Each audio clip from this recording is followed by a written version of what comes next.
Nantucket is just this little island off the coast of Boston that it was at one point the highest concentration of the world's wealth during the whaling industry, and then it lay dormant for many, many years, decades, until it was revived as a tourist town.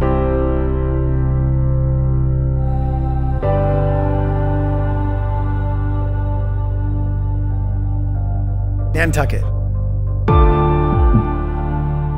The Nantucket Project is this awesome thought leader event where some of the most interesting and outspoken people in the world are gathered to share their passion, to share their ideas. Only about 600 attendees are allowed into the project, and we are lucky enough to be a sponsor and to be here for the weekend.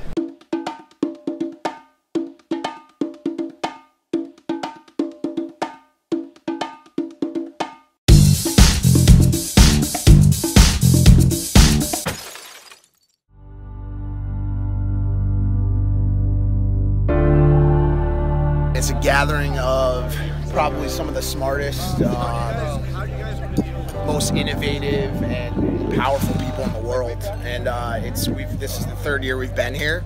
This is the first year we're actually sponsoring the event. You know, got us in great company with people from Viacom and Sapient, JetBlue, and BMW. And it's just a cool place for us to come and explore and network and talk about design for life and talk about the Sactionals products and talk about, you know, what we're trying to do. It's one of the coolest places on earth. It's one of the most relaxing places on earth. You know, I look at people like Shawn, I look at people like Jack, and I look to our product team. I mean, I think they are trying to align our company and our brand with the direction that society as a whole is moving in, which is this movement for sustainability.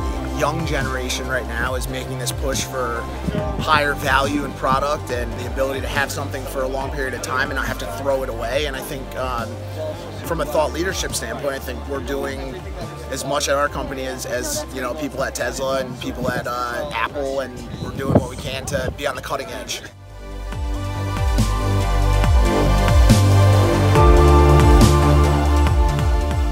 Believe it or not, thought leadership is like its own industry. Speaking, writing, putting on events, it's become like a big thing. And this particular thought leadership event is a little bit different. It's focused on making film, it's focused on producing media that can persist and last and make a change in the world. You know, I just feel lucky to be a part of it.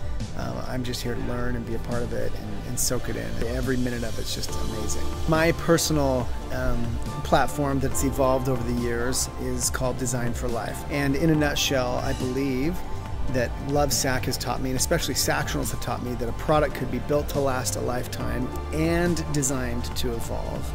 And if those two things are true, right, if something can actually change with your life as your life changes, then you might actually have a shot at keeping it forever, for your whole life.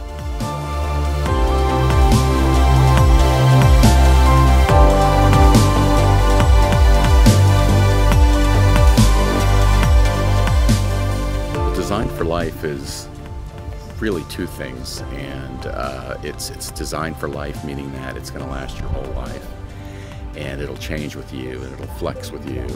And it also means it's designed for life in terms of sustainability. Our products are reusable, they're efficient, they're green. Our Sactionals are guaranteed for life on the inside, but you can change, and there's really a dual meaning to it. And I think that the thought leadership aspect of this conference and thinking about where we're going and for Design for Life, it basically says to me, you know, we've got this mission, it's right, and we can't give up no matter what.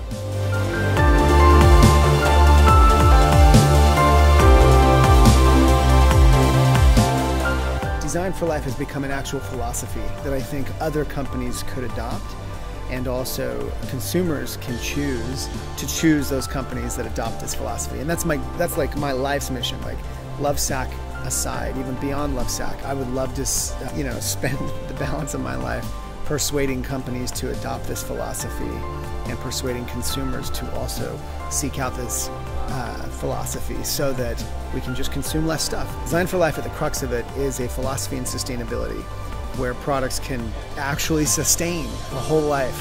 And if that's true, we will use less stuff, we will put less stuff in the landfill, and we'll lead less stressful lives, because these products can change with us. We don't have to worry about that. We have incredibly cool products that are so unique, and certainly in some cases the patents make Sactionals unique, but it's all about ultimate comfort in our brands, and that's really about the design for people's real lives. And we fit into their lives in a really differentiated way, which is incredibly important. Shawn and I had a lot of conversations, and Shawn, obviously the great entrepreneur that he is and creative guy that he is, has created these amazing products and patents. One time we were discussing other companies and great companies that have a founder's story, and basically one of our conversations was about, hey Shawn, your story is about the guy who created beanbags in college. Hell of a story, but there's more to it, I know, and let's have that conversation. And we started to have that conversation, and what came out of that conversation was Shawn articulating the Design for Life furniture company philosophy, which was really cool and explosive. And I am not the author of that, but I'm proud to have teased it out of the author, and pretty excited about what he did with that. So. There are a few things about LOVESAC that caught Satori's attention. First, the essence of conscious capitalism. What we noticed was we saw it all over the company. We saw it in the product and the way the product's impacting consumers, and also in the way that the product's not impacting our landfills. We saw it in the culture, right, this real desire to be a team and to build something great, and we saw it in the leadership team. So we think the most important thing that we're doing at Satori Capital to really impact the future is how we apply our capital. Our belief is that enlightened, conscious investors can really change the way a company shows up in the world. And if we get enough companies that are conscious, enough companies that are trying to build great things in the world and do it in a great way, that will in fact change the world. For me, thought leadership really comes down to two things. First, it's being willing to say something that no one else is saying and actually take some risk in what you have to say. And second is the willingness to say it over and over and over again until people don't want to hear it anymore. We had a bit of this journey at Satori Capital as well, where in the early days, right after the financial crisis, we went to the world and said, look, we think that a very long-term view of capitalism will actually generate better returns and a better world. As you might imagine, it took a few years before people could understand what we were talking about, and a few years before they were willing to listen. One of the things I really like about the Design for Life philosophy is how many different levels it operates on.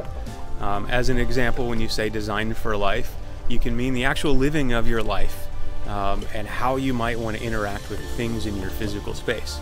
But it also means how you live your life with things over time. And as you change, the things around you can change and still be a part of your life.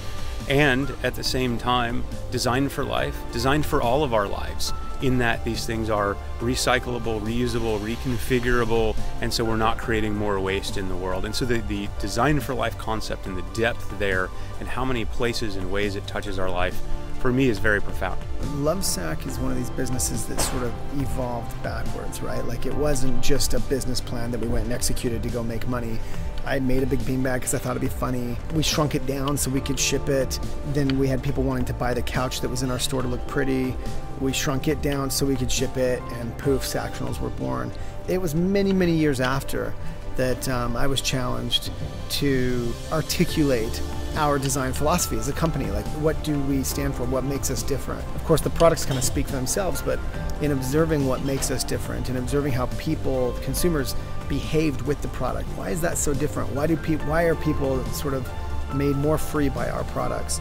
And in observing all of that behavior on social media, I came to the conclusion that it was because these products allow you to be free, because they're machine washable, because they're changeable, because you don't have to worry anymore about anything. You can just relax more. And that is like the natural outcome of the Design for Life product, is it frees people to live as they please. It took me quite a while to put all this to paper and connect all the dots and realize that it can boil down to just these two main characteristics. I'm very proud of this philosophy and hopeful to share this philosophy and hopefully persuade companies and consumers to use less stuff and design better.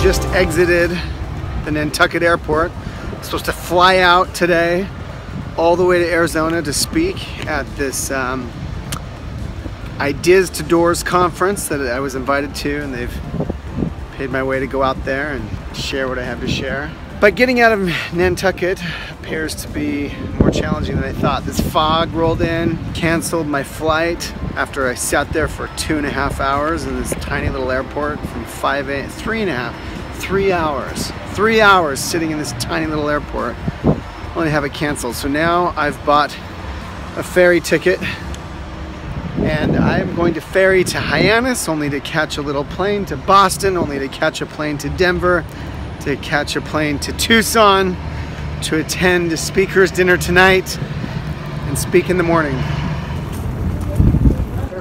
It's noon, it's 12:30, finally getting on a flight.